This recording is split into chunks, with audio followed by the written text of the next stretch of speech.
Assalamualaikum warahmatullahi wabarakatuh. Bismillahirrahmanirrahim. Alhamdulillahil qawi sultanuh, al-wadihil burhanuh, al-mabsud fil wujud karamuhu wa ihsanuh.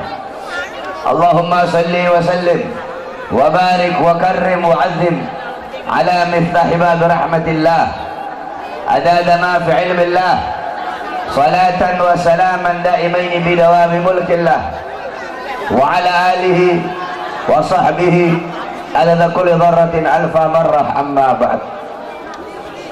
Yang saya cintai, yang saya muliakan, para alim ulama, para kiai, para asatid, para tokoh masyarakat, para aparat pemerintah, yang saya cintai, yang saya muliakan, ketua panitia beserta seluruh panitia peringatan Isra wal Mi'raj Nabi besar Muhammad sallallahu alaihi wasallam, beserta seluruh hadirin hadirat, bapak-bapak, ibu-ibu, pemuda-pemudi umat baginda Nabi besar Muhammad yang selalu dimuliakan oleh Allah Subhanahu wa taala.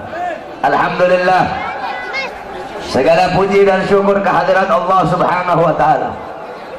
Dialah Allah Subhanahu wa taala yang maha besar dari segala sesuatu yang besar. Yang besar selain Allah kecil. Dialah Allah Subhanahu wa taala yang maha kaya dari segala sesuatu yang kaya. Yang kaya selain Allah miskin. Dialah Allah yang maha perkasa, yang maha kuat. Yang perkasa, yang kuat selain Allah lemah. Dialah Allah raja di atas para raja, yang raja selain Allah hamba. Dialah Allah Subhanahu wa taala yang maha berkuasa selama-lamanya, yang berkuasa selain Allah, kadang berkuasa dan kadang tidak berkuasa. Dialah Allah yang maha tahu, yang tahu selain Allah adalah pencari pengetahuan. Dialah Allah yang maha berilmu, yang berilmu selain Allah adalah pencari ilmu. Dialah Allah yang maha hidup, yang hidup selain Allah pasti akan mati. Yang ada selain Allah pasti akan tiada. Yang wujud selain Allah pasti akan binasa. Sedangkan hidupnya Allah, adanya Allah, wujudnya Allah selama-lamanya kekal abadi, tidak akan pernah musnah dan tidak akan pernah binasa. Dan dialah Allah yang dimana pada malam hari yang mulia ini, di tempat yang penuh dengan barakah ini, Allah Subhanahu wa taala mengumpulkan kita di majelis ilmu, di majelis zikir yang penuh dengan kemuliaan ini. Semoga duduknya kalian di sini Allah ampuni dosa-dosa kalian, dosa-dosa yang telah lalu, dosa-dosa yang akan datang, dosa-dosa yang tampak, dosa-dosa yang tidak tampak, dosa-dosa yang besar, dosa-dosa yang kecil. Sebab duduknya kalian di sini mendapatkan keberkahan, mendapatkan keutamaan daripada baginda Nabi besar Muhammad sallallahu alaihi wasallam. Saudara-saudara, beruntung kalian menjadi umat yang paling baik, menjadi umat yang paling mulia, menjadi umat yang paling agung, menjadi umat yang paling utama, yaitu umat baginda Nabi besar Muhammad sallallahu alaihi wasallam. Umat yang selalu dibanggakan oleh Nabi, umat yang pertama kali dibangkitkan dari dalam kubur, umat yang kelak di akhirat akan menjadi pemimpin dari seluruh umat-umat yang lain.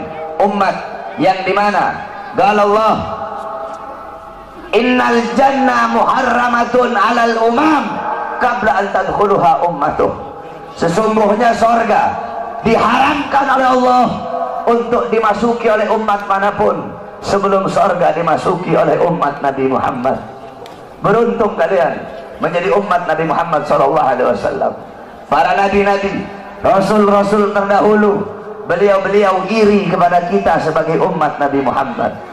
Di dalam kitab Nasaihul Ibad, Al-Imam Ibnu Hajar Al-Asqalani dikatakan bahwasanya Nabi Allah Adam alaihissalam, Nabi Adam berkata, sungguh aku iri kepada umat Muhammad karena Allah memberikan kepada mereka 4 macam kemuliaan yang tidak pernah Allah berikan kepada aku, tetapi Allah berikan kepada mereka sebagai umat Muhammad. Yang pertama kata Nabi Allah Adam alaihissalam, ketika aku berbuat salah, Allah lepaskan aku, Allah lepaskan pakaian yang ada di tubuhku. Aku berbuat salah dalam keadaan berpakaian, karena Allah murka, Allah lepaskan pakaianku. Sedangkan umat Muhammad, mereka berbuat dosa, mereka berbuat salah dalam keadaan telanjang, tapi tetap Allah berikan mereka pakaian. Saya berbuat salah dalam keadaan berpakaian, Allah lepaskan pakaian saya. Umat Muhammad kebalik, mereka berbuat dosa dalam keadaan telanjang, tapi tetap Allah berikan mereka pakaian. Ini tidak pernah Allah berikan kepada aku, tapi Allah berikan kepada umat Muhammad. Yang kedua, kata Nabi Adam alaihissalam, ketika aku berbuat salah, Allah menerima taubatku ketika aku berada di kota Mekah saja. Aku bertobat di tempat-tempat yang lain, Allah tidak terima taubatku. Tapi ketika aku berada di kota Mekah, Allah langsung terima taubatku. Bagi umat Muhammad, mereka bertaubat tidak harus ke Mekah. Dimanapun mereka bertaubat, akan Allah terima taubat mereka. Sedangkan aku, hanya Allah terima taubatku ketika di kota Mekah. Umat Muhammad, dimanapun mereka berada, Allah akan terima taubat mereka. Yang ketiga, kata Nabi Adam alaihissalam, ketika aku berbuat salah, Allah pisahkan aku dengan istriku Hawa selama ratusan tahun. Sedangkan bagi umat Muhammad, pagi, siang, sore, malam mereka berbuat dosa, mereka berbuat salah, tapi tidak Allah pisahkan mereka dengan anak dan istri mereka. Aku hanya satu kesalahan, Allah pisahkan aku dengan istriku selama ratusan tahun. Ini tidak pernah Allah berikan kepada aku, kata Nabi Adam. Yang keempat, kata Nabi Adam, aku berbuat salah di sorga, karena Allah murka, Allah keluarkan aku ke dunia, Allah turunkan aku ke dunia. Umat Muhammad kebalik, mereka berbuat dosa di dunia, berbuat salah di dunia, tetapi kalau mereka meninggal husnul khatimah, Allah angkat, Allah masukkan mereka ke surga. Empat kemuliaan ini tidak pernah Allah berikan kepada aku, tetapi Allah berikan kepada umat Muhammad. Beruntung kita menjadi umat baginda Nabi besar Muhammad, umat yang selalu dirindukan oleh Nabi, umat yang dimana qala Rasul sallallahu alaihi wasallam, Nabi Muhammad sallallahu alaihi wasallam bersabda di dalam hadisnya, idza yushaku ahadukum bisyaukatin fi rijlih la ajidu ala maha fi qalbi. Apa kata Nabi? Andaikan salah satu dari kalian, wahai umatku, ada yang kakinya tertusuk duri, maka pasti kalian merasakan sakit. Rasa sakit yang kalian rasakan, itu pun aku rasakan, bahkan sampai ke dalam hatiku. Umat yang selalu dicintai oleh Nabi Muhammad, umat yang selalu diperdulikan oleh Nabi Muhammad.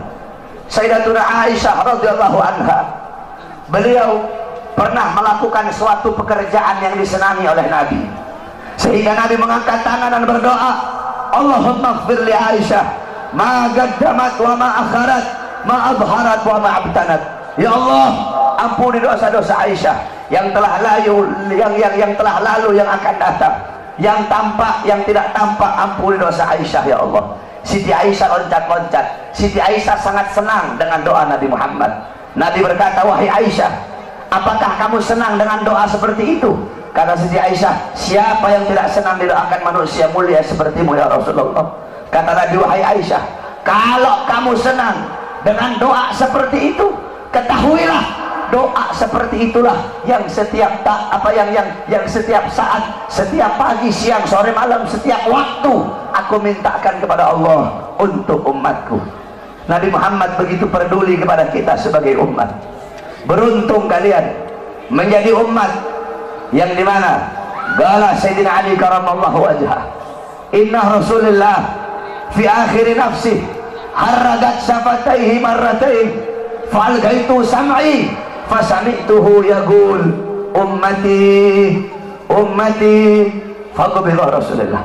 Sayyidina Ali berkata, Nabi Muhammad pada saat detik-detik terakhir nafasnya, aku melihat bibir beliau menggerakkan dengan 2 kali gerakan.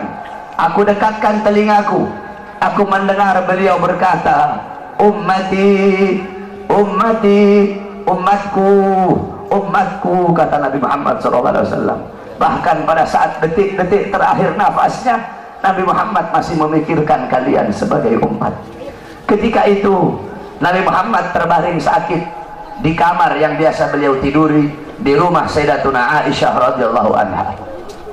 Allah berkata kepada Jibril, wahai Jibril, turun kamu, sampaikan kepada Muhammad, aku berikan kepada dia dua pilihan. Apakah dia akan memilih aku atau dia memilih kehidupan dunia? Kalau dia memilih kehidupan dunia, akan aku panjangkan umurnya. Tapi kalau dia memilih aku, sampaikan kepadanya, pada hari ini akan datang ajalnya. Turun Jibril membawa firman tersebut. Kemudian Jibril menyampaikan, ya Rasulullah, Allah memberikan kepada kamu dua pilihan. Apakah engkau memilih Allah atau memilih dunia? Kalau engkau memilih Allah, pada hari ini akan datang kematianmu. Kalau kamu memilih dunia, Allah panjangkan umurmu. Apa kata Nabi Muhammad? Wahai Jibril, sudah tentu aku lebih memilih Allah. Bagiku kehidupan sebenarnya bukan dunia. Kehidupan sebenarnya bagiku ketika ruhku berpindah menghadap Allah subhanahu wa ta'ala. Pergi Jibril membawa kabar tersebut. Kemudian Allah memanggil Israel, wahai Israel, wahai pencabut nyawa, turunlah kamu ke dunia. Pasang muka yang paling bagus, pasang wajah yang paling bagus. Kamu akan mencabut nyawa makhluk yang paling mulia, yaitu Nabi Muhammad. Kamu cabut nyawa dia, itu pun kamu izin dulu kepada dia, mau tidak dia dicabut nyawanya. Kalau dia mau kamu cabut, kalau dia tidak mau kamu kembali kepada aku. Turun Israel membawa perintah Allah untuk mencabut nyawa baginda Nabi besar Muhammad. Israel berdiri di depan pintu rumahnya Nabi. Israel tidak berani langsung masuk rumahnya Nabi. Israel berdiri di depan pintu rumah Nabi Muhammad. Israel mengucapkan salam. Assalamualaikum ya Rasulullah, Assalamualaikum ya Habibullah, Assalamualaikum ya Safiyullah. Pintu rumah dibuka oleh Sayyidatuna Fatimah. Sayyidatuna Fatimah putrinya Nabi membuka pintu rumah tersebut. Siti Fatimah berkata, siapa engkau? Apakah engkau tidak lihat ayahku sedang terbaring sakit? Israel menjawab, aku yang memisahkan anak dengan orang tua, aku yang memisahkan orang tua dengan anak, aku yang memisahkan suami dengan istri, aku yang memisahkan istri dengan suami, aku yang menjadikan anak-anak menjadi yatim, aku yang menjadikan istri-istri menjadi janda, aku yang meramaikan kuburan, aku pemisah antara kehidupan dan kematian. Aku adalah Israel. Allah memberikan mandat kepada aku untuk mencabut nyawa seluruh makhluk, dan aku datang ke sini untuk mencabut nyawa makhluk yang paling mulia, baginda Nabi besar Muhammad. Siti Fatimah lari menangis. Siti Fatimah kembali ke pangkuan ayahnya. Siti Fatimah berkata, wahai ayahku, engkau akan wafat. Wahai ayahku, kau akan meninggal dunia. Israel sudah ada di depan ingin mencabut nyawamu ya Rasulullah. Rasulullah berkata, jangan kau bersedih wahai Fatimah. Wahai Fatimah, ketahuilah, setelah kematianku, engkau adalah manusia yang pertama kali akan menyusulku. Setelah kematianku nanti kelak, engkau adalah manusia yang pertama kali masuk surga setelah aku. Siti Fatimah mengusap air matanya. Datang Israel berdiri di hadapan Nabi Muhammad. Israel berkata, ya Rasulullah, dengan segala kerendahan hatiku, aku datang kemari untuk mencabut nyawamu atas perintah Allah. Aku izin dulu kepadamu, apakah engkau mau dicabut nyawa? Kalau engkau mau, aku cabut. Kalau engkau tidak mau, aku kembali kepada Allah subhanahu wa ta'ala. Nabi Muhammad berkata, ya Jibril, wahai Jibril, aku belum puas meninggalkan umatku kalau belum diberi jaminan oleh Allah subhanahu wa ta'ala. Nabi Muhammad masih memikirkan nasib kita sebagai umat. Nabi Muhammad pergi menghadap apa? Jibril pergi menghadap Allah. Jibril berkata, ya Allah, kekasihmu Rasulullah meminta jaminan untuk umatnya. Apa kata Jibril? Ya Rasulullah, ya Allah, kekasihmu meminta jaminan untuk umatnya. Allah berkata, Allah berfirman, fa'auhallahu ta'ala ala Jibril, basyirhu ya Jibril, innahu awwalu nasin kharijun minal ardi idha bu'isu wa sayyiduhum idha jami'u fabashirhu innal jannah muharramatun alal umam qabla an tadkhuluha ummatuh. Nabi Allah berkata kepada Jibril, wahai Jibril, sampaikan kepada kekasihku Muhammad, dia adalah manusia yang pertama kali akan aku bangkitkan dari dalam kubur.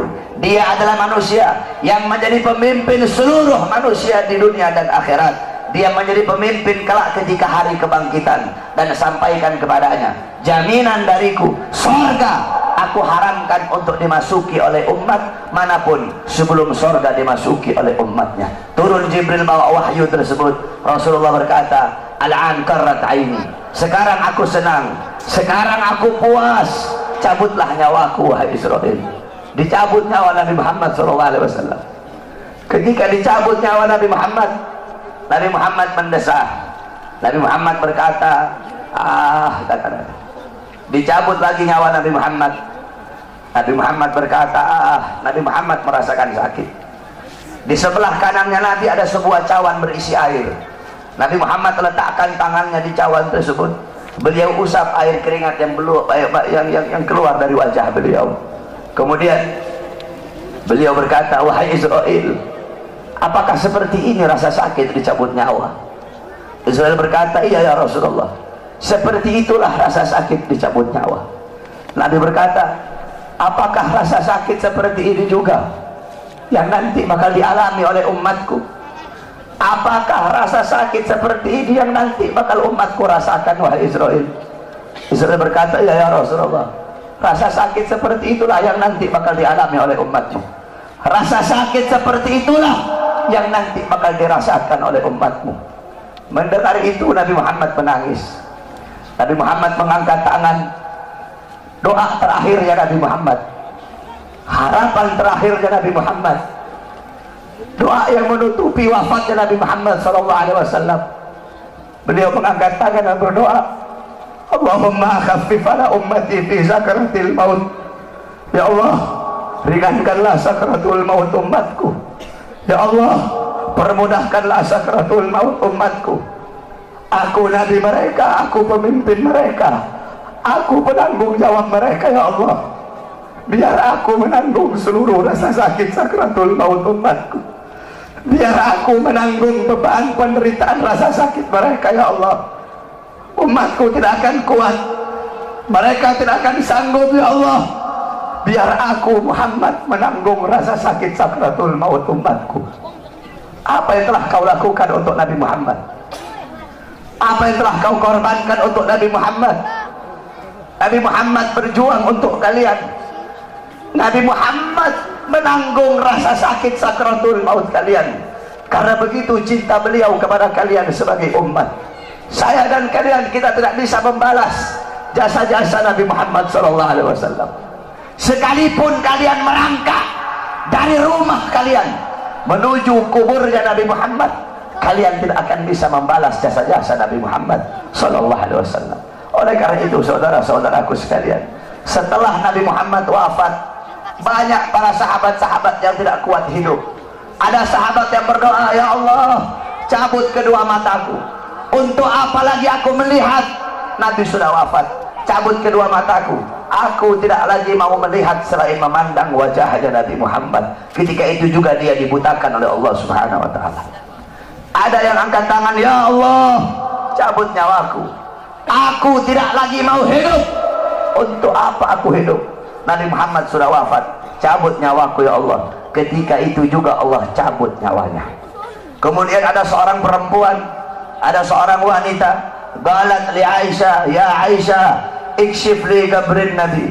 Wahai Aisyah, bukakan untukku kuburnya Nabi Muhammad. Dibuka kuburnya Nabi oleh Siti Aisyah. Masuk ini perempuan, fabakat hatta matat. Wanita ini menangis depan kuburnya Nabi sampai dia mati saat itu juga. Ketika itu banyak para sahabat yang tidak ada lagi gairah hidup. Sayyidina Abu Bakar As-Siddiq radhiyallahu anhu. Kamu tahu Sayyidina Abu Bakar? Sayyidina Abu Bakar seorang sahabat yang sangat dekat dengan Nabi Muhammad. Para ulama mengatakan Sayyidina Abu Bakar As-Siddiq, beliau wafat dengan dua sebab. Sayyidina Abu Bakar meninggal gara-gara dua sebab. Pertama sebab dohir, kedua sebab batin. Sebab dohirnya apa? Karena beliau pernah dikasih makanan yang ada racunnya, dimakan oleh beliau. Racun itu lama-lama menggerogoti kesehatan beliau. Itu sebab dohir. Sebab batin beliau meninggal kenapa? Sebab batin beliau meninggal karena terlalu merindukan baginda Nabi besar Muhammad SAW. Istri beliau berkata, setiap kali Abu Bakar bangun dari tidur, pasti bantalnya beliau basah. Basah dengan apa? Basah dengan air mata kerinduan kepada baginda Nabi besar Muhammad.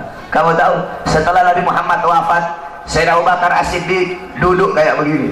Beliau duduk di pojokan sambil begini, sambil beliau bilang, andaikan Rasulullah ada di sampingku, andaikan Rasulullah ada di sisiku, sungguh aku merindukan sosok baginda Nabi besar Muhammad.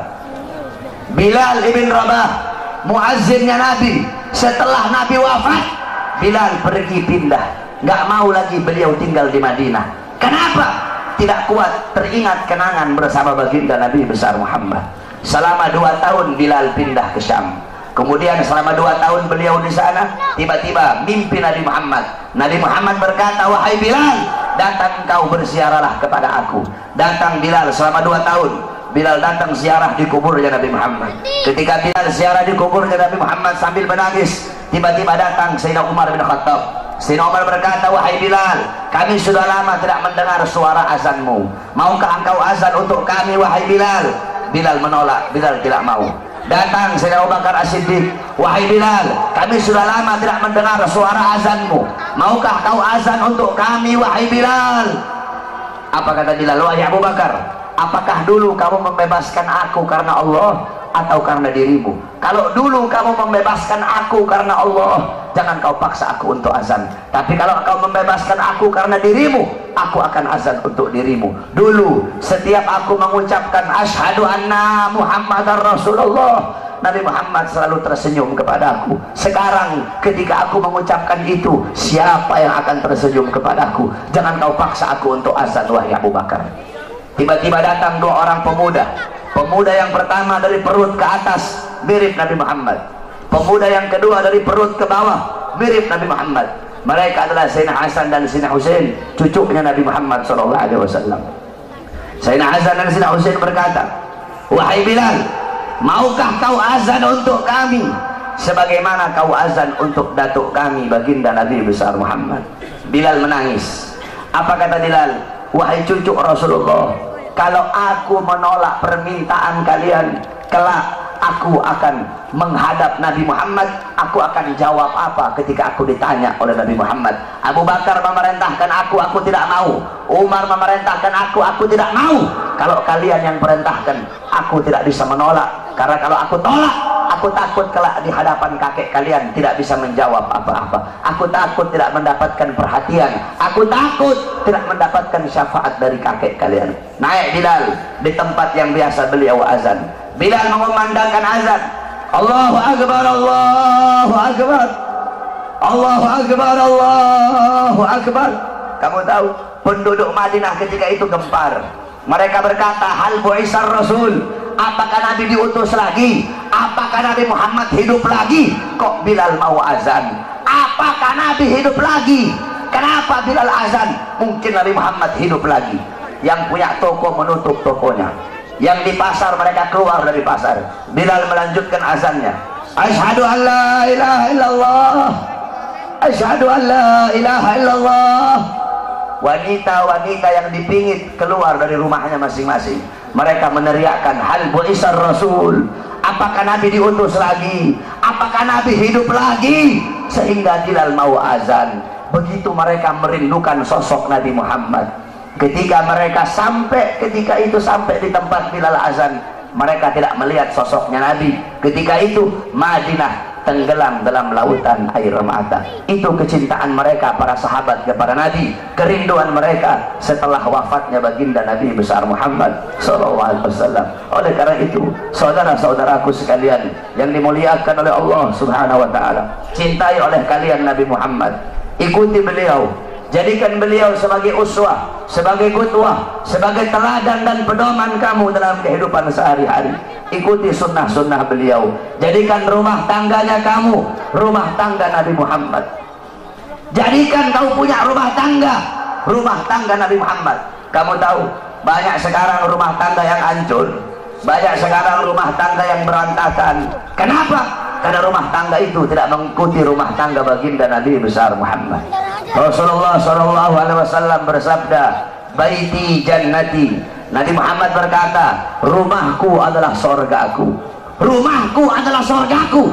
bukan rumah yang mewah, bukan rumah yang megah, bukan rumah yang tingkat, bukan isi rumah itu perabotan-perabotan yang mahal, bukan suami yang kaya, bukan suami yang ganteng, bukan istri yang cantik, bukan anak-anak yang pintar dalam urusan dunia. Bukan itu baiti jannati. Baiti jannati, rumahku, surgaku, adalah suami yang taat kepada Allah, suami yang patuh kepada Allah, istri yang taat kepada Allah, istri yang patuh kepada Allah, anak-anak yang taat kepada Allah, anak-anak yang patuh kepada Allah, rumah tangga yang dihidupkan dengan salat, rumah tangga yang dihidupkan dengan Al-Quran, rumah tangga yang dihidupkan dengan sunnah-sunnah Nabi.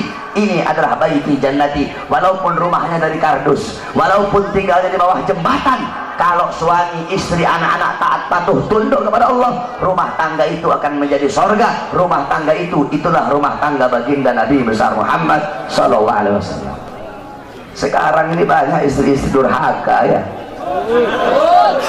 Istri-istri sekarang banyak yang durhaka.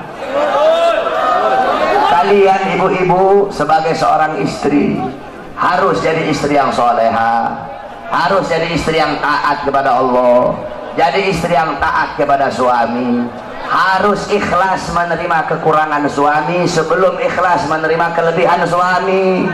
Ini ibu-ibu sekarang ikhlasnya menerima kelebihan doang, kekurangan suaminya nggak mau diterima. Suami datang nggak bawa duit diteriakin sama ibu-ibu. Kalian sebagai seorang perempuan, ridho Allah kepada kalian berada dalam ridho suami kalian. Ibu-ibu, beda anak perempuan sama anak laki, itu beda. Kalau anak laki-laki dia nikah, dia bukan milik istrinya, dia tetap milik bapak dan ibunya. Tapi kalau anak perempuan udah nikah, maka perempuan itu sepenuhnya milik suaminya. Makanya cari ridhonya suami. Ini kadang istri sekarang kurang ajar sama suami, kasar sama suami, caci maki suami. Gak heran suami-suami jadi pada takut istri semua. Kalian sebagai seorang wanita ikhlas terima kekurangan suami kalian, sabar dalam ngurusi rumah tangga kalian. Soalnya ibu-ibu tahu, zaman sekarang ini kita kalau mau cari perempuan cantik banyak, mau cari perempuan kaya banyak, mau cari perempuan pintar banyak. Saya sehari 10 bisa saya dapat kalau cuma mau cari cantik doang, saudara-saudara. Yang susah perempuan yang ikhlas menerima kekurangan suaminya dan sabar di dalam mengurusi urusan rumah tangga. Kalian sebagai seorang istri, tempatkan kedudukan kalian di bawah kaki suami dan taruh suami kalian di atas kepala kalian. Rendahkan suara kalian di hadapan suami. Suara istri itu harus lebih rendah daripada suara suami. Ini ibu-ibu, suaminya A, ibu-ibunya A, jauh kemana-mana sama suara suami. Suaminya datang nggak bawa apa-apa, kasihan, habis jadi gojek jauh-jauh, kehujanan, kepanasan, berantem sama Ahok, pulang ke rumah nggak bawa apa-apa, dilempar panci suaminya. Udah gojek kemana-mana, ada yang jualan rokok, kasihan, di sana cari nafkah untuk ngasih makan anak bini. Datang ke rumah nggak bawa apa-apa, diomelin sama istri. Hargai keringat suami kalian yang jatuh untuk menafkahi kalian sebagai anak istri. Jadilah kalian seorang wanita yang nggak banyak ngeluh sama suami. Ibu-ibu tahu, ibu-ibu kalau banyak ngeluh sama suami, jangan heran kenapa rezekinya suami kamu mampet. Kenapa? Karena banyak istri-istri yang suka ngeluh. Jadi jangan banyak ngeluh, udah ikhlas aja. Suami mau datang bawa uang kayak nggak bawa uang kayak, ikhlas kamu, jangan ngeluh. Justru semakin ngeluh semakin mampet. Kamu doakan kamu punya suami, ya Allah semoga suami saya dikasih rezeki yang banyak, permudah rezeki suami saya. Jangan banyak ngeluh, nuntut ini nuntut itu, beli bedak harga 1 juta. Ibu-ibu tahu wanita-wanita yang ada di Hadramut? Ibu-ibu tahu Hadramut? Hadramut tempatnya Wali Songo. Wali Songo yang bawa Islam, para habaib itu asalnya dari Hadramut. Ibu-ibu mau tahu perempuan di sana kayak gimana? Wanita-wanita yang ada di sana, istri-istri yang ada di sana, itu kalau beras habis, garam habis, susu habis, bawang habis, itu mereka nggak ngomong sama suaminya. Beras habis, mereka nggak ngomong begitu. Susu habis, nggak kayak ibu-ibu. Ibu-ibu, woi bang, beras habis bang, mana aja bang. Terus perempuan di sana kalau beras habis gimana? Kalau beras habis nih ibu-ibu tiru mereka nih.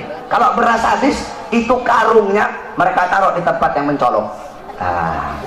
Kalau susu habis, kalengnya mereka taruh di tempat yang mencolok.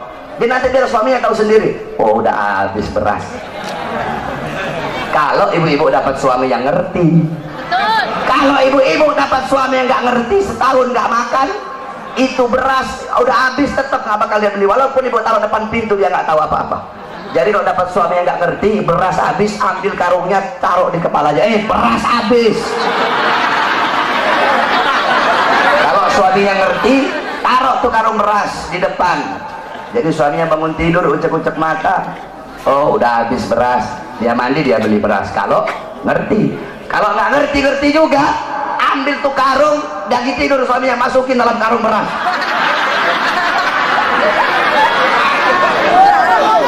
Itu wanita-wanita yang ada di sana. Kenapa? Karena mereka begitu menjaga perasaan suaminya. Ibu-ibu tahu, Rasulullah pernah ngomong sama Siti Fatimah, wahai Fatimah, maukah aku kasih tahu kamu siapa wanita yang nanti memegang tali kendaraanmu? Kata Siti Fatimah, siapa wahai ayahku? Namanya adalah Mutiyah. Coba kamu pergi, rumahnya ada di ujung sana. Kamu cari tahu apa amal yang dia lakukan sehingga nanti dia bakal masuk surga pegang tali kendaraan kamu. Amin. Pergi Siti Fatimah, bawa Sayyidina Hasan yang ketika itu masih kecil. Sayyidina Hasan masih kecil ketika itu, dibawa oleh Siti Fatimah, diketuk pintu rumah, assalamualaikum, enggak dibuka ibu-ibu. Dari dalam dijawab, waalaikumsalam. Man, siapa? Ana Fatimah binti Rasul. Aku adalah Fatimah putrinya Rasulullah. Oh iya wahai Fatimah, kalau engkau sendiri silahkan masuk. Tapi kalau engkau bersama laki-laki, jangan masuk wahai Fatimah. Aku bersama laki-laki, siapa? Anakku masih kecil. Oh maaf, kamu tidak boleh masuk. Tapi dia masih kecil, walaupun masih kecil, aku izin dulu kepada suamiku. Besok nanti kamu balik lagi, saya izin dulu kepada suamiku. Lihat bagaimana Siti Mutia. Ibu-ibu sekarang, Pak RT, Pak RW datang ke rumah, Waalaikumsalam, suaminya ada nggak ada? Oh mari masuk Pak RT, mari masuk Pak RW. Mau kopi apa mau teh Pak RW? Gak boleh. Mau yang datang presiden kalau belum izin kepada suami nggak boleh, haram. Iya betul. Boleh. Akhirnya apa? Besoknya datang. Nih ibu-ibu sabar ya, istri dulu nanti baru suami. Sabar dulu. Nanti gantian. Kalau mereka yang saya ini, kamu teriak-teriak kayak mereka nanti ya. Akhirnya apa ibu-ibu? Akhirnya besok datang lagi Siti Fatimah bawa Sayyidina Husain. Ketika diketuk, assalamualaikum, waalaikumsalam. Man, Fatimah binti Rasul. Oh wahai Fatimah, kamu bersama siapa? Bersama Husain dan Hasan. Oh maaf, kalau Hasan udah dikasih izin, kalau Husain belum dikasih izin. Balik lagi besok, aku izin dulu kepada suamiku. Dia izin kepada suaminya, baru besoknya boleh masuk Siti Fatimah. Siti Fatimah lihat ini perempuan biasa-biasa aja. Ahli ibadah? Bukan. Ahli sholat? Bukan. Ahli Quran? Bukan. Terus amal apa yang dia lakukan sehingga masuk surga? Nanti megang tali kendaraan Siti Fatimah. Padahal ini perempuan biasa-biasa saja. Tiba-tiba Siti Fatimah melihat ada 3 buah benda. Itu 3 buah benda sangat dikeramatkan. Jadi sangat diagungkan sama Siti Mutia. 3 benda itu adalah cambuk, lap, sama gunting. Cambuk, lap, sama gunting. Siti Fatimah tanya, wahai Mutia, 3 buah benda ini untuk apa? Kok kayaknya kamu istimewakan ini 3 benda ini? Kata Siti Mutia, oh itu lap, ketika suamiku pulang cari nafkah, aku lapin seluruh keringatnya yang jatuh, aku lap. Karena keringat itulah yang jatuh untuk mencari nafkah, untuk menghidupi aku dan anak-anakku. Kira-kira ada istri di sini begitu? Tidak ada.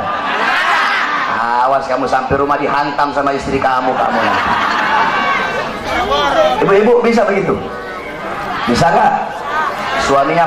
Suaminya pulang habis dari gojek terus digituin, bisa?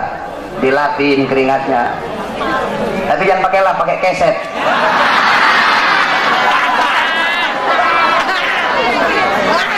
Itu yang pertama. Kemudian kata Siti Fatimah, terus ini cambuk untuk apa?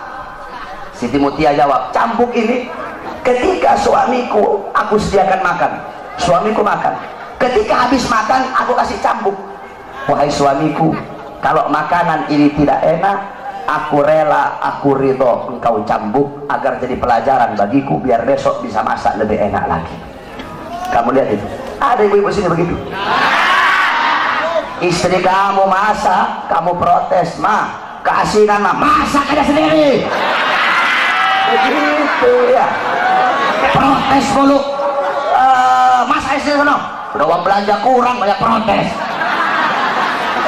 Istri sekarang begitu tuh. Terus ini gunting terakhir, gunting ini untuk apa? Dijawab sama Siti Mutia, sebelum aku tidur aku kasih gunting kepada suamiku dan aku bilang, wahai suamiku, apabila dari tadi pagi sampai sekarang ada kata-kataku yang menyakiti perasaanmu, aku rela, aku ridho engkau potong lidahku. Subhanallah. Ada, kamu cari di mana perempuan kayak begitu sekarang? Yang ada cabai-cabai syar'i sekarang banyak.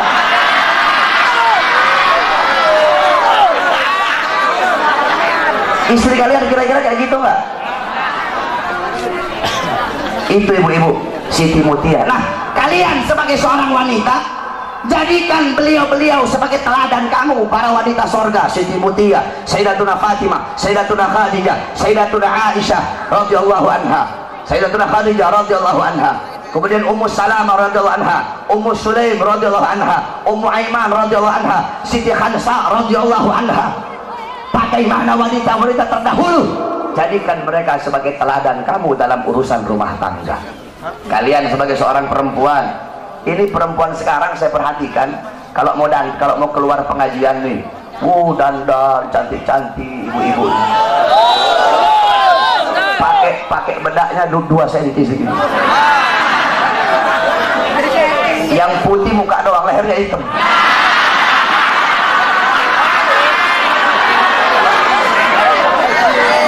Kalau mau ke pengajian, dandan cantik-cantik.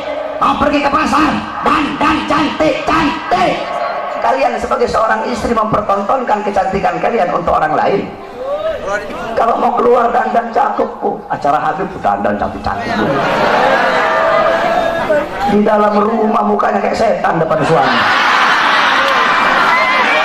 Kalau kalian mau keluar, pakai wangi-wangian, biar orang tertarik kepada kalian. Dalam rumah mau curut. Ini istri sekarang begitu tuh.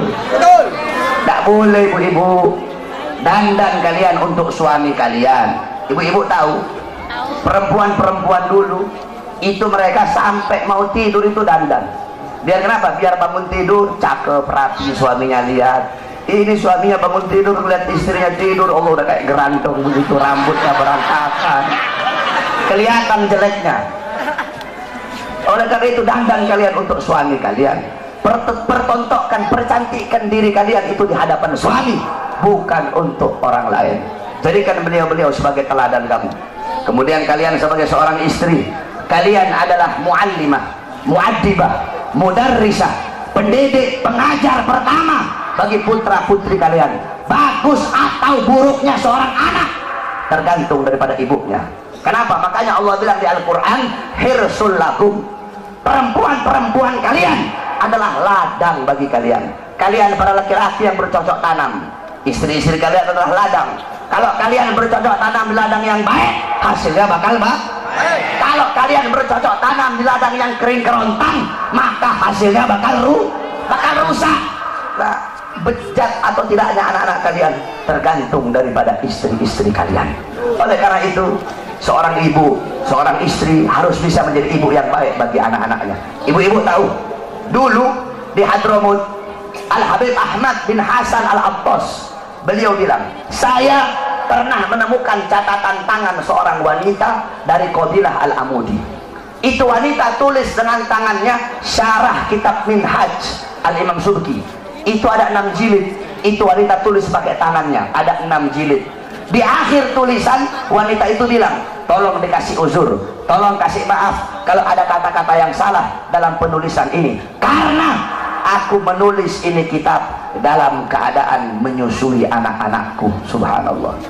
Coba kamu bayangkan, itu perempuan nulis kitab, nyusuin anaknya sambil ngarang kitab, sambil nulis kitab. Gak heran orang-orang di sana besar anak-anaknya ngarang kitab. Kenapa? Karena masih kecil ibunya nyusuin sambil bikin kitab. Ibu-ibu sekarang nyusuin anak sambil dengar dangdut. Akhirnya anaknya besar jadi tukang dangdut anak kamu. Perhatikan, kau punya anak-anak, jadilah kalian ibu yang baik bagi anak-anak kalian. Nah, terus kalian sebagai suami, kalian ngarep, Beb, saya pengen punya istri seperti Siti Khadijah, Beb, saya pengen punya istri seperti Siti Aisyah, Beb, saya pengen punya istri seperti Siti Mutia. Kamu suami pengen punya istri seperti Siti Khadijah, maka kamu harus bisa menjadi sosok Nabi Muhammad. Kamu pengen punya istri seperti Siti Fatimah, maka kamu harus bisa menjadi sosok Sayyidina Ali. Pengen punya istri kayak Siti Khadijah, kelakuan kamu kayak Fir'aun. Bagaimana kamu mau dapat istri kayak Siti Khadijah? Kelakuan kamu kayak binatang, kelakuan kamu kayak Fir'aun, kelakuan kamu kayak setan sebagai suami. Terus kamu ngarep punya istri seperti Siti Khadijah. Mereka para istri adalah makmum, kalian adalah seorang imam. Baik buruknya istri tergantung dari kalian sebagai seorang imam. Ya ibu-ibu ya. Jadi bagus rusaknya anak tergantung dari seorang istri. Bagus rusaknya istri tergantung dari seorang suami. Makanya kalian didik istri-istri kalian. Kenapa saya ngomong istri-istri? Sebab dalam Islam boleh 2, 3, 4. Makanya saya ngomong istri-istri. Jangan mengharamkan sesuatu yang dihalalkan oleh Allah Subhanahu wa taala. Nah, terus apa namanya tadi?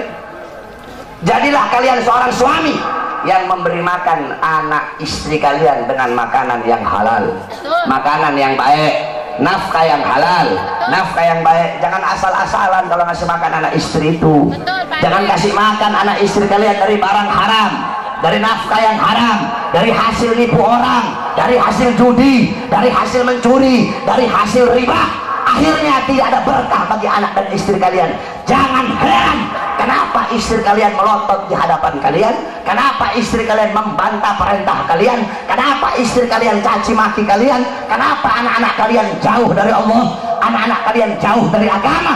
Karena kalian sebagai seorang suami memasukkan nafkah yang haram di dalam tubuh anak dan istri kalian. Kamu tahu doa Rasul, inna fil jasadi mudghatan idza saluhat saluhal jasadu kulluh wa idza fasadat fasadal jasadu kulluh ala wahyal qalb. Di dalam diri manusia ada segumpal daging. Kalau daging itu baik, baik seluruh anggota tubuh. Kalau daging itu rusak, maka rusak seluruh anggota tubuh. Ingat, daging itu adalah hati. Kalau hati itu tumbuh dari makanan, kalau kamu kasih makan anak istri kamu dari makanan yang baik, maka anak istri kamu akan jadi anak istri yang baik. Tapi kalau kamu kasih makan anak istri kamu dari barang yang haram, dari barang nafkah yang haram, jangan heran kalau anak istrimu melakukan sesuatu yang diharamkan oleh Allah Subhanahu wa taala. Dulu ada seorang wali besar, ulama besar, yaitu Al-Imam Haramain. Beliau dulu pernah ditanya, saudara-saudara. Beliau ditanya tentang satu permasalahan. Beliau nggak bisa jawab. Ketika beliau nggak bisa jawab, beliau bilang, mungkin saya tidak bisa jawab pertanyaan kamu gara-gara masih ada air susu yang tertinggal di tenggorokan saya. Maksudnya apa ada air susu yang tertinggal? Dulu saya waktu masih kecil, bapak saya sangat hati-hati memberi makan ibu saya ketika ibu saya sedang menyusui saya. Tiba-tiba ada seorang budak perempuan ambil saya. Itu budak susui saya tanpa sepengetahuan orang tua saya. Ketika ibu saya tahu, langsung saya diambil, dikasih kepada bapak saya. Bapak saya masukkan jari telunjuknya ke tenggorokan saya, mengeluarkan air susu budak tersebut. Karena itu adalah air susu yang subhat.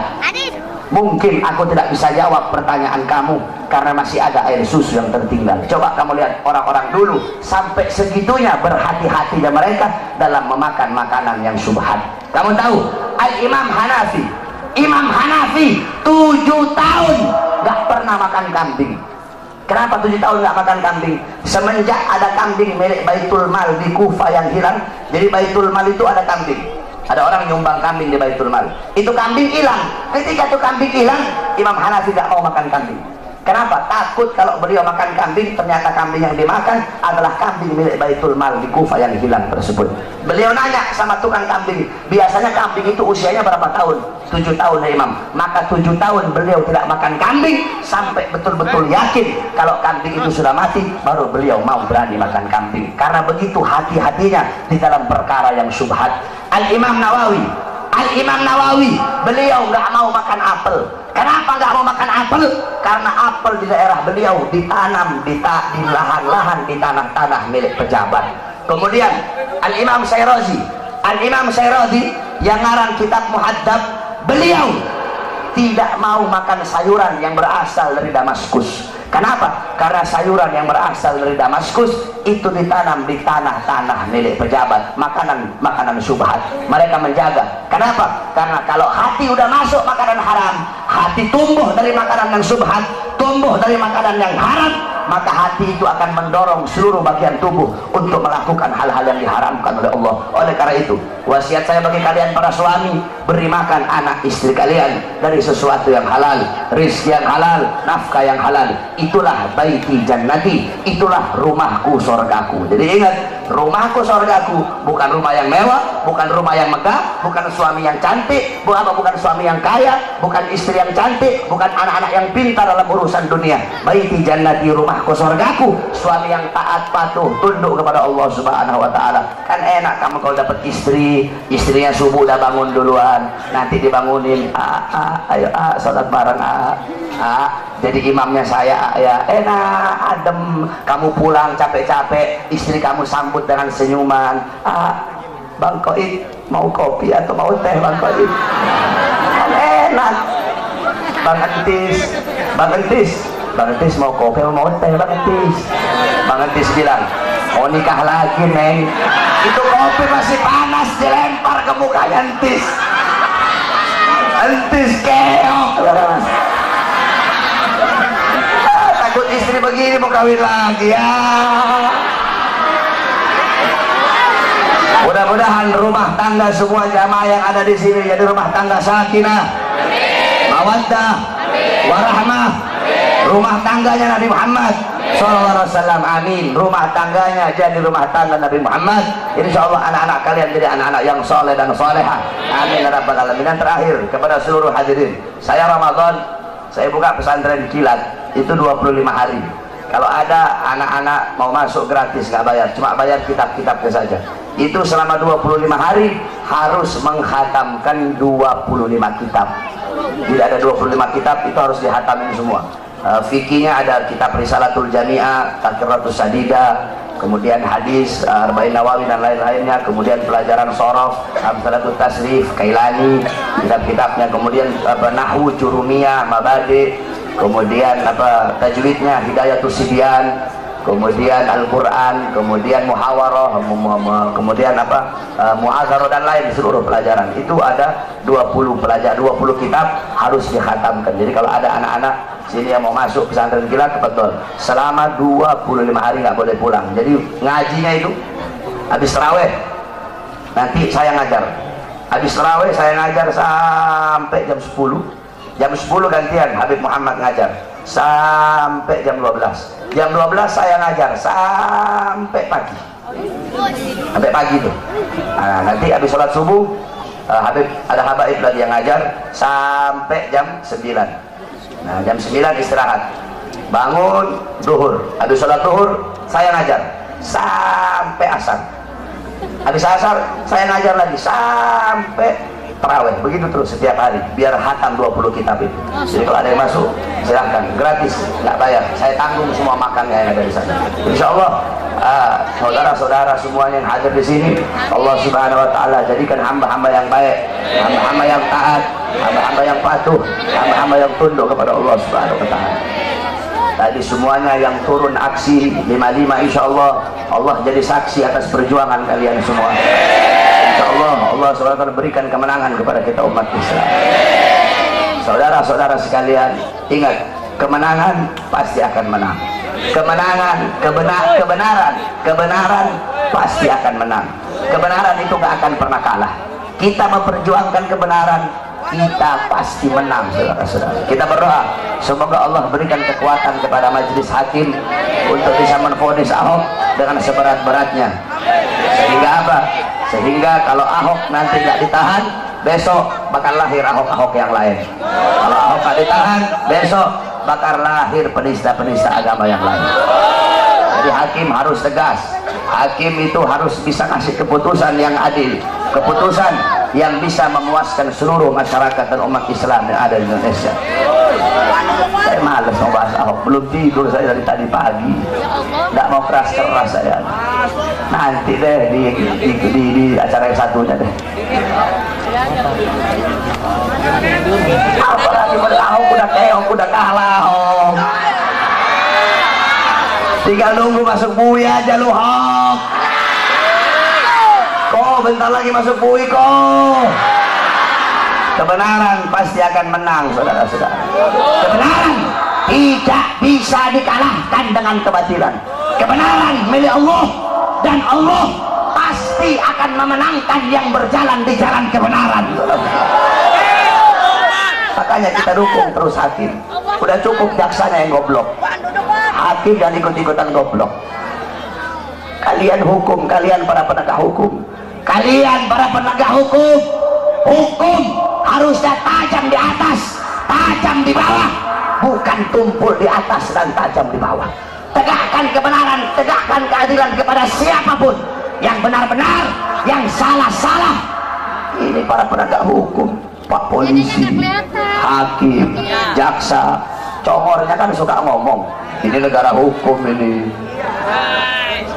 FPI jangan anarkis, FPI ini negara hukum, jangan main hakim sendiri ya, negara hukum ini. Congor kalian ngomong negara hukum, tapi justru kalian yang mengkhianati dan menodai hukum itu sendiri. Cukup sudah, kami demo berkali-kali. Insya Allah demo tadi kita itu, insya Allah Allah lihat dan Allah berikan kekuatan kepada hakim. Kita masih percayakan, tadi demo damai, kita masih percayakan kepada hakim. Untung tadi saya nggak orasi. Kalau saya orasi tadi bahaya kalau saya pegang mic. Makanya jangan sampai deh saya orasi. Kalau saya udah orasi, udah nggak ada kata lain. Serbu, nggak boleh. Kita harus tunggu komando dari Al-Imam Al-Habib Rizik bin Hussein Syam. Makanya saya nggak mau orasi, nggak mau pegang mic, takut saya. Kalau udah pegang mic, ngeliat polisi, oh, serbu begitu.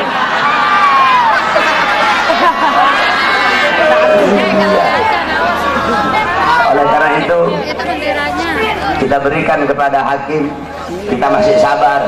Makanya hakim kalian harus adil, tegakkan kebenaran.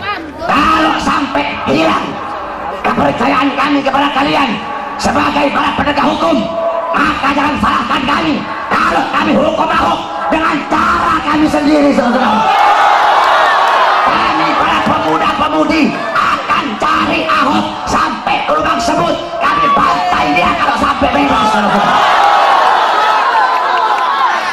Musuh kita bukan polisi, musuh kita bukan tentara, musuh kita bukan presiden, musuh kita bukan Cina, musuh kita bukan Kristen, musuh kita bukan Buddha, musuh kita bukan Hindu, musuh kita Ahok, penista agama, Ahok, penista Quran, itu musuh kita. Maka siapapun yang melindungi Ahok, siapapun yang membela Ahok, maka dia menjadi musuh kita, saudara. Kalau polisi melindungi Ahok, polisi jadi musuh kita. Kalau tentara melindungi Ahok, tentara jadi musuh kita. Kalau presiden melindungi Ahok, presiden pembela Ahok, ya emang sih orang adeknya.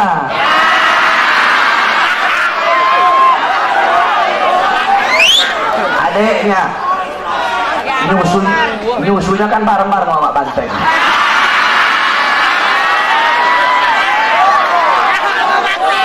Saudara sesusuan, Dua-duanya muka polos. Muka polos otak iblis. Banyak di sini muka polos otaknya iblis nih. Mukanya polos, otaknya otak bangsat. Kalau presiden melindungi aku, membela aku, presiden jadi musuh rakyat, presiden jadi musuh kita umat Islam, dan akan kita hancurkan teman-teman. Makanya demi keutuhan NKRI, demi keutuhan Bhinneka Tunggal Ika, demi keutuhan bangsa, tangkap Ahok, penjarakan Ahok, hukum Ahok dengan seberat-beratnya. Allahu Akbar, Allahu Akbar, Allahu Akbar. Kita umat Islam tidak cari musuh, tapi kalau musuh datang haram bagi kita untuk lari saja. Allahu Akbar, Allahu Akbar. Allahumma balighna fi Sya'ban wa balighna Ramadan. Allahumma balighna fi Sya'ban wa balighna Ramadan. Allahumma balighna fi Sya'ban wa balighna Ramadan. Wa sallallahu alaihi wasallam Muhammad wa ala alihi washabbihi wa barik wa sallam. Alhamdulillahi rabbil alamin. Wal 'afwu minkum. Wassalamu alaikum warahmatullahi wabarakatuh. Saudara-saudara, stop. Jangan ada yang balik dulu. Mari sama-sama kita bersalawat kepada Nabi Muhammad. Hafal salawat yang baru. Hafal ya yang baru ya. Nah, kita qasidah sambil kita mengeluarkan harta kita dari jalan Allah Subhanahu wa taala. Ya. Keluarkan harta kita dari jalan Allah Subhanahu wa taala.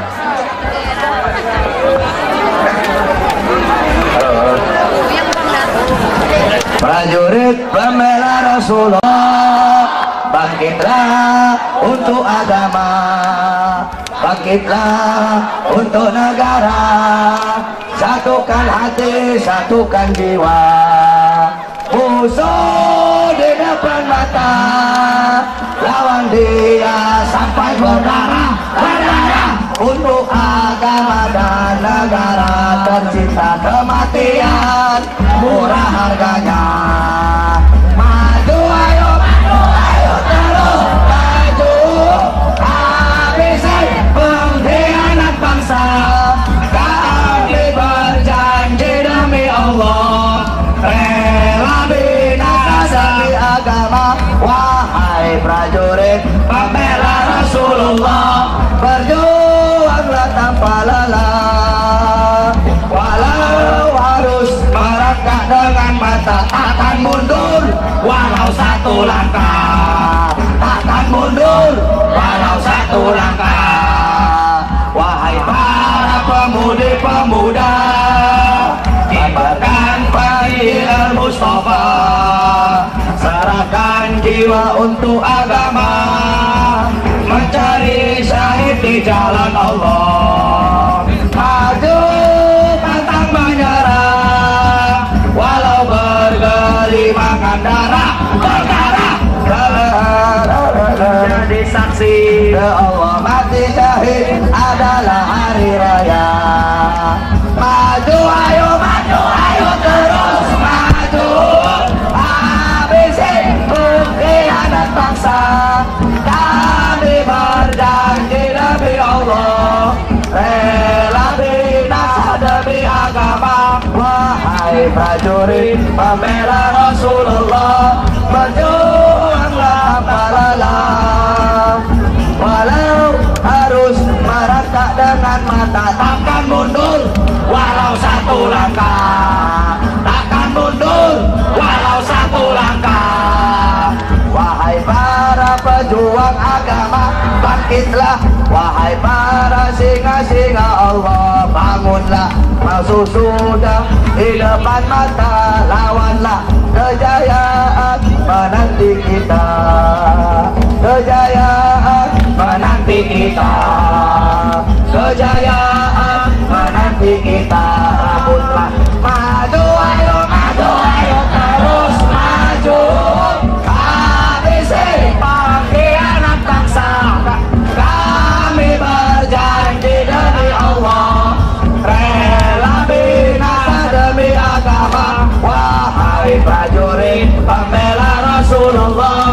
berjuanglah tanpa lelah. Walau harus merangkak dengan mata, takkan mundur walau satu langkah. Takkan mundur. Allahu Akbar. Allahu Akbar. Semoga Allah berikan panjang umur kepada guru kita Al-Habib Rizik bin Husain bin Syihab. Semoga Allah panjangkan umur beliau. Semoga beliau pulang dari umrah ke Indonesia dalam keadaan selamat. Amin ya rabbal alamin. Allahumma nas'aluka khairal as'alah wa khairan najah wa khairal khair wa khairal mamat wa anta bitajil mawadana wa haqiqi mana wa anta maulana fansuluka bil kafirin wa sallallahu alaihi wasallam Muhammad wa alihi wa sahbihi barik wa sallallahu alhamdulillahi rabbil alamin. Wa salli ala sayyidina Muhammad.